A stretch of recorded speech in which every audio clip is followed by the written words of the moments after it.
Namaskar everyone and welcome to the Gita Satsang.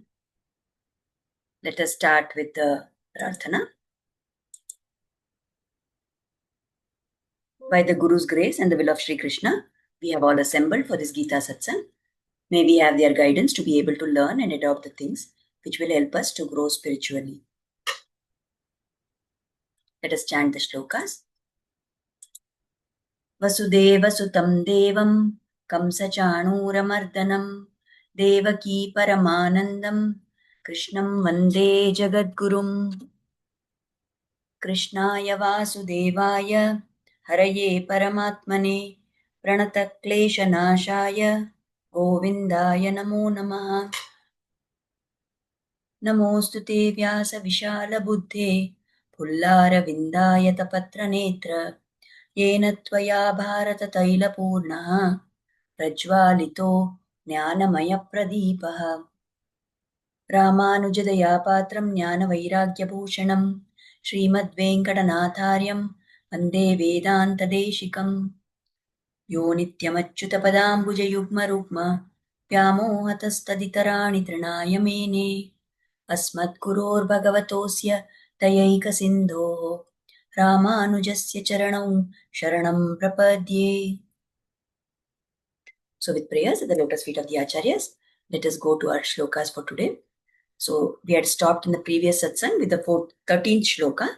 So today we will take up the 14th shloka. So this is a very important shloka where the Lord reveals an important point, which is the very basis of the entire message that he is trying to tell Arjuna. So he says in the 14th shloka, Daivi Hesha Gunamayi Mama Maya Duratyaya Mame Vaye Prapadyante Mayametam Tarantite. So he tells Arjuna that this divine Maya of mine, Mama Maya, this is my divine Maya, and it consists of the three gunas, the Sattva, Rajas and Tamo guna. That Maya is very hard to overcome. It is very difficult to see beyond this Maya. But those who take refuge in me alone, they will be able to transcend. They will be able to overcome this Maya. So if we remember, in the previous shloka, Krishna had been talking about how people in this world, they, because of the effect of the three gunas, because of the Sattva, Raja, Tama gunas and the effect of those gunas, people get deluded. People are not able to realize the reality that Krishna, the Lord, is in everything in this universe. So they fail to realize his true nature, and they also fail to realize everything in the world is because of this Krishna's grace. So that happens because they are deluded. Because of that, they cannot recognize that the Lord is supreme in nature. So here in this shloka, Krishna is giving the answer to why does this happen? How is it that people are not able to realize the reality of the Lord? So why does this happen? The answer is provided in this shloka. So if we look at this shloka, there are two parts to it. First, he is saying, Daivi Esha Gunamayi Mama Maya Duratyaya. So he is saying that this Maya is all pervading, and the effect of that Maya is very hard to overcome. The second part of the shloka, however, he provides the solution to that. He says that surrendering to him, the ones who surrender at my lotus feet, they are easily able to overcome the effect of that Maya. So in the first part, when Krishna is telling, it appears as though it is impossible. Nobody can overcome the effect of this Maya because we are all bound by the effects of these three gunas. But if we are to start feeling helpless and hopeless and say, okay, then what is the solution? Will we never be able to get rid of this Maya? Then he tells us that the only way to overcome that is to surrender at his lotus feet. So what do we mean by Maya? Now this word Maya is given interpretation in different way by different people. People belonging to different philosophies have their own way of saying what is Maya. In the Vishishtadvaita Siddhanta, in the Sri Vaishnava Sampradaya, according to the teachings of Yamunacharya and Swami Ramanuja, and all the acharyas and alvars in this tradition, the word Maya refers to Prakriti, which is nothing but the creation of the Lord. So they say that this Maya is explained whenever Krishna is using this word Maya in the Bhagavad Gita. What he means is that it is something which is Vichitra Karyakari, that is something which is unimaginable for us. It is a mysterious power that the Lord has. It is some magical kind of creation power that he has, that he has made all these things in this amazing way. To convey that word, to convey that sentiment of amazement, that this is some mysterious power of the Lord, that is the way in which this word Maya is used. In some other philosophies, they attribute the meaning to Maya as indicating that somebody who is talking about something which is false, something which is unreal, it is not true, it is just an illusion. That is how other people use the word Maya. But in the Ramanuja Sampradaya, our meaning for the word Maya is that it is this magical creative power, it is the Prakriti, it is something which has come from the Lord Himself. And this Maya, this Prakriti, that is what obscures the essential nature of the Lord. Now, not only it hides this nature of the Lord, but also it is because of the effect of this Maya that the human mind is not able to see that He is the Supreme One and He is the one who is the owner of all of this. Instead, we start thinking that all the objects in this world, they are for my enjoyment. So that is also part of his Maya. He has created this wonderful world, and then because of the effect of the Trigunas, people in this world are not able to see him. At the same time, they end up having the wrong idea that everything in this world, all the material objects in this world, are meant for our enjoyment. Now, this world is of divine origin. It has been created by the Lord. And that is why, in that sense, he is also called as Mayavi. So, when we say this Mayavi has created this world, then what we mean? We are referring to Krishna. We are referring to Lord Sriman Narayana. He is the one who has created this wonderful creation. And because of the effect of the Trigunas, we are deluded in this creation of his. Here, the example is given of one acharya who told, while talking about all these things, he mentioned and he gave the example. He said that we all know that there is this bird which is called as the weaver bird or the tailor bird that builds a nest. And if we have happen to see that nest and we want to take it out and we want to try and open it out, then it is so difficult for us to remove all those strands which that bird has woven together. So when we don't have the capacity to unravel this nest only, what will we be able to unravel the meaning of the Maya of the Lord? Something in this material world, something which is made by a bird, we are not able to get it out. We are not able to open out that maze. How will we manage to overcome the maze which has been created by the Lord for us? Isn't it? So, once the Lord has told this part, that this entire world is created by me and this Maya is all pervading, it is difficult for people to overcome that. Now, what will be the sentiment in Arjuna's mind? He will be thinking that if you are saying that all this is Maya and it is difficult for me to overcome, then why should I do anything? How can I ever hope to come out of this? If it is because of Trigunas, until I am living in this human form, I am under the influence of the Trigunas, I am under the influence of all my Papa Punyas, then where is the chance for me to overcome this? So he may start feeling hopeless that there is nothing for me to come out of this. So, in order to tell him that don't worry, there is a way out, Krishna reassures him, and that is the second part of the shloka, where he says, Mamevaye prapadyante mayametam tarantite. So he says, only few fortunate people can get out of this trap of Maya, of my creation. Who are these people? Who are those fortunate people who can overcome this trap? The ones who surrender at my lotus feet. So here, the speciality of Ramanujacharya's explanation is this explanation of the word mameva ye prapadyante. So that mameva, me alone, only me, those who come and surrender at my lotus feet. So I am the only one who is capable of taking you across this Maya. So who is this me? Who is this Lord? What are his gunas? What are his qualities? This Lord is the one who is a Satya Sankalpa. When we say he is Satya Sankalpa, what we mean is that he has complete knowledge and he has complete strength also. He has complete jnana of everything that is there in this universe.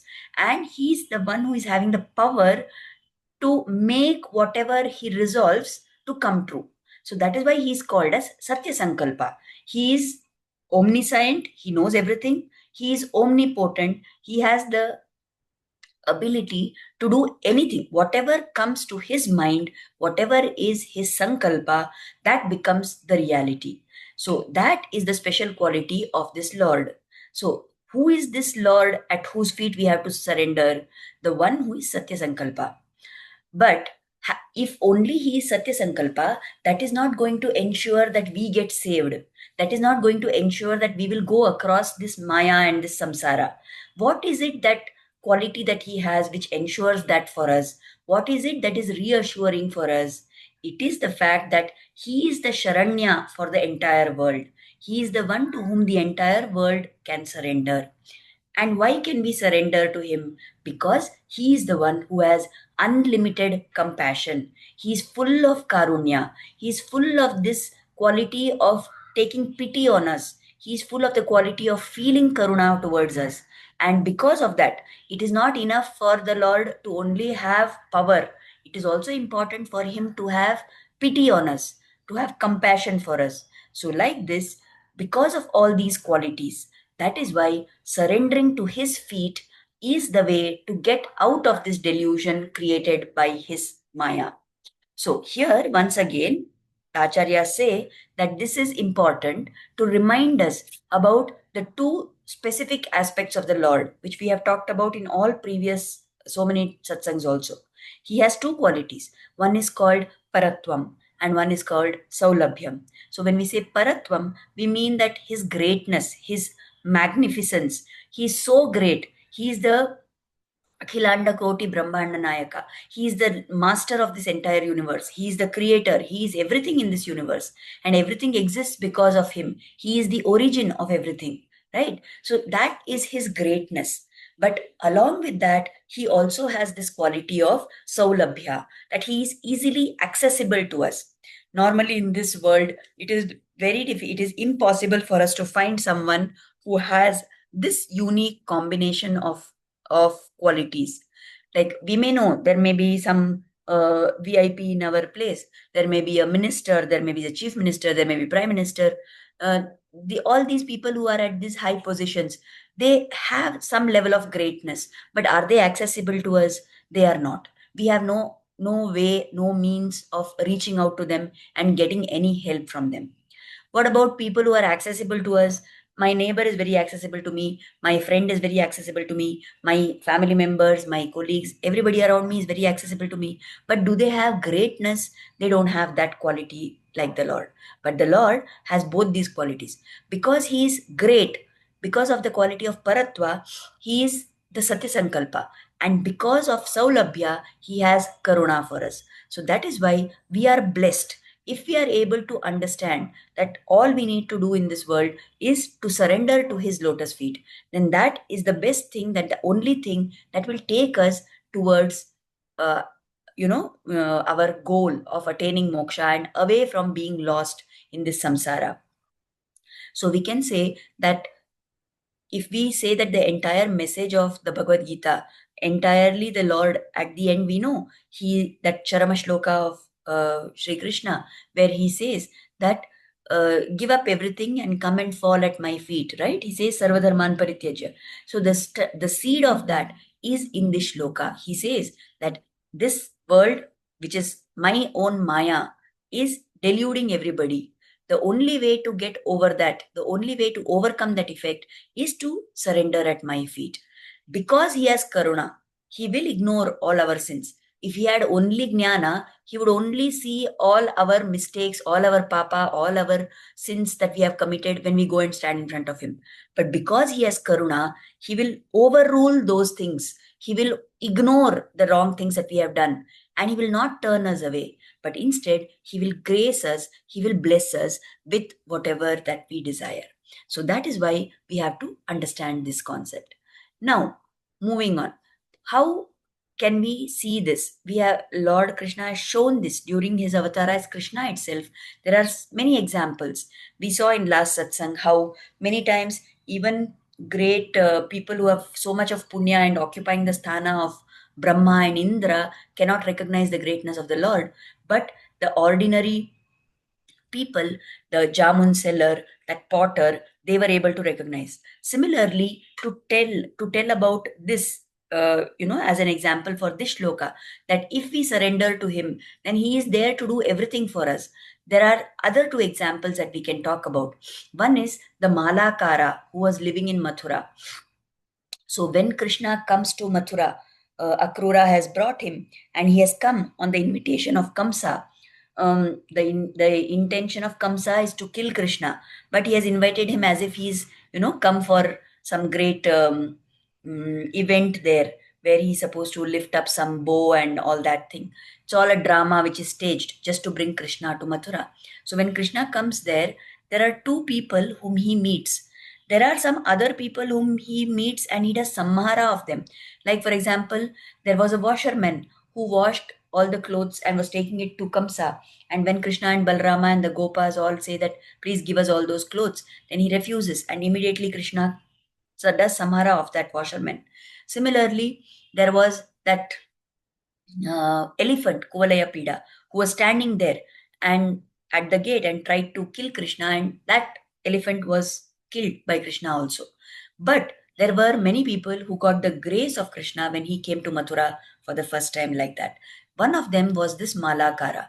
So this Malakara, in some sampradayas, they say his name was Sudama. He is different Sudama from the friend of Krishna. But anyway, this Malakara, he was living in some tiny, small gully, some area, congested part, where all the poor people of the Mathura were living. In that small place, in one hut, he was living there, and day and night he was making malas, he was making garlands, and they were meant to be offered to Kamsa. But when Krishna came there, as soon as Krishna went into Mathura and he wore all the good clothes and all that, then he wanted to have himself decorated with a beautiful garland. He said, I want the garland maker, and he came in search of this man's hut. How is it that Krishna knew that this man was here? Because Krishna could sense the devotion of that man. So that Malakara was there. And every moment when he was doing his work, at all points of time, he was constantly chanting the Lord's name. He was so full of devotion to Krishna. Yes, he was making garlands and giving them to Kamsa because that was his work, that was his occupation. But in his mind, he had nothing but Krishna all along. So when Krishna came there, this Malakara was simply sitting and he was doing his work. Krishna came and stood at the entrance to his house. And when the Malakara looked up and he saw the Lord, he thought he was in a dream. He thought he's, like dreaming that Krishna has come. He couldn't believe his eyes. Then Krishna walks up to him and this Malakara does Pada Puja for Krishna, for Balarama, and then Krishna blesses all of them. And when he's asking this Malakara, what do you want? Ask me what you want. This Malakara could have asked for anything, but all he said was, please, Krishna, give me unshakable faith in you. Give me unending devotion to you. Because the Malakara knew that it is possible for our human mind. Our human mind is so chanchala, it is so restless, it is so vacillating that it can easily move from one thing to the other. Today it is saying that it has devotion for the Lord. Tomorrow it may move on to something else. It may lose that track of bhakti. So what did the Malakara ask for? He could have asked for anything from the Lord of the universe. But all he asked for was unwavering devotion to the lotus feet of the Lord. So that Malakara, he had surrendered himself to Krishna's feet. That is why he was able to overcome the effect of Maya. He knew he was an unlettered, uneducated, illiterate person who had no much experience of anything beyond his work of making malas. But because of the bhakti that he had, because he had surrendered himself to the Lord mentally in all possible ways, that is why he could recognize, he overcame that effect of Maya. If he had been caught in the trap of Maya, he would have asked maybe that, make me a rich person, give me all these riches, give me all the Aishwarya. But because he had overcome that Maya, how had he overcome that Maya? Again, it is by the Lord's grace. Because he had surrendered himself totally to the service of the Lord, that is why he was able to understand the real Swarupa of the Lord. Similarly, we see another person whom Krishna did Uddhara of in Mathura. That was that hunchback woman called Trivakra. She had three humps, and everybody only all the time called her Kubja. They called her Trivakra because she's having this deformed body with the humps. Then, as she is passing by on the streets, she has prepared chandana paste, and it is her job. She's one of the ladies who is supposed to do the seva to Kamsa. So she had prepared the chandana paste, and she was taking it and going to meet the Lord, to meet Kamsa. At that time, Krishna stops her, and then he says, "Oh, Kubja, please give me, not, sorry, he doesn't say Kubja, he says, oh, beautiful one, please give me this paste." So she says, who are you? And what paste do you want? She's not even able to look up straight at him to see who he is, but she can sense some kind of divine presence. And so he says, look carefully, look at me and see what kind of paste you're having, so that you can find the right paste which is appropriate for my form, and then you decide and give me. So then she slowly tries to lift her head up and look. And seeing him, she realizes, she has that insight that this is none other than the divine Lord. So she says, I don't have any paste, chandan paste, which is of such a good quality that it can be used to anoint your divine body. And she feels sad for that. At that moment, Krishna holds her. He puts his toe on her toe, and then he uses his fingers of the right hand to hold and pull her up by the chin. And by that act of Krishna, this lady who had three humps on her back, she gets straightened out and she attains a very beautiful form. She's so overjoyed. She says, nobody till now had seen that I could also be a beautiful person, but by your grace that has happened. And she says, oh Krishna, please come to my house. I want to serve you. Balrama is surprised. Why is Krishna doing so much interaction with this woman? Who is she? But Krishna understands because he knows the bhakti which is there in the heart of his devotees. And he tells Kubja, don't worry, I will complete the work for which I have come here, and definitely then I will come and take whatever seva you are going to offer to me. Like that, from these two examples also we can see that if we have surrendered to the lotus feet of the Lord, then we are able to overcome the effect of Maya. Otherwise, the Lord's Maya is such, we all know how he had created such an environment that even so many of the gopas and gopis, they felt love for Krishna, but they were not able to recognize that he is Sakshat Parameshwara himself, isn't it? Why was that? That again was because he had kept them trapped within that Maya of his. So that was the veil of illusion that he pulled all over them. And if we are not even at the level of those gopas gopis, we are just ordinary people living in this samsara, lost in our worldly things. Every day, day in and day out, we have so many small petty things which occupy our mind, and we don't find time to think of the Lord, or we think we are thinking of him, but even then we are lost in our samsara. So we have to remember the instances of these bhaktas and understand that to be able to overcome the effect of this maya which the Lord has created, we should be able to surrender to his feet. We should understand that everything in this world is because of him, and that with that bhava, when we live our lives, then we will get closer and closer to reaching the Lord. So that is what we understand from that very important 14th shloka. Now, in the 15th shloka, Krishna is talking about why is it that many people don't turn to him. So he lays out and he categorizes people. In this 15th shloka, we will see that he is categorizing those people who are not coming towards him. And then in the next 16th shloka, he is going to talk about the people who come to him. So first he's telling about who are these people who are the evildoers, who are these people who are the dushkritas, and what is it that they do. So in the 15th shloka, he says, Namam dushkriti no mudhaha prapadyante naradhamaha mayaya pahrita jnana asuram bhavamashritah. So he says all the dushkritas, the malefactors, the evil people, these are the people who don't come to me. Who are all these people? The foolish people, the lowest of people, the adhamas among the naras. Mudha are foolish people. Naradhama are the ones who are the lowest of all naras.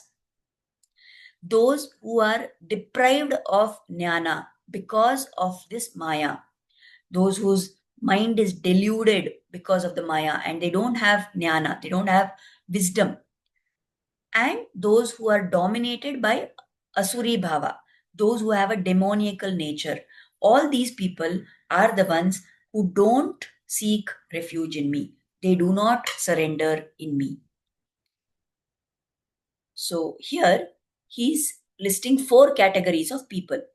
And these are the Mudha, Naradhama, Mayaya Pahrita Jnana, and Asurai. So who are these people? Mudha. Mudha means somebody who is foolish and ignorant. They are so confused. They are, you can say, in a way that all those people who say that there is no God in this world. People who say that who is God? Why there is God? Who says there is God? And they refuse to believe the pramanas that are given. These are the people who are called as Mudha. They are foolish, they are ignorant of the greatness of the Lord. They think that they are existing by their own independent will. And then they think that, oh, there is everything in this world, it is meant for my enjoyment. So they think that they are Swatantra and they think that they are the Bhoktas. They think they are independent of the Lord. They are surviving because of themselves only. And they think that everything in this world is meant for my enjoyment. So they want to enjoy at all times, and there is nothing holy in their life. They don't believe in any higher power. They don't say that Lord is there. These are the first initial category of people who don't turn towards the Lord. So the Lord is calling all these category of people as evildoers. So first are the Mudha. Second, there are some people who are the Adhama among the Naras. They are the lowest among human beings. Who are these? They know Krishna's nature. So they are not atheists. They know the Lord is there. But they are incapable of turning to the Lord. They don't pray. They know they should pray, but they do not pray. These are the Naradhama. Then the third category, those who are deluded by Maya. They are having Shastra Jnana. They may have studied the Shastras also, but they refuse to accept that Krishna is great. Or they will say that there is nothing called Krishna. There is Brahman, and that Brahman is not having any gunas. That Brahman is not having any attributes. There are no qualities. He has no form. So these are the people who are deluded by the Maya of the Lord.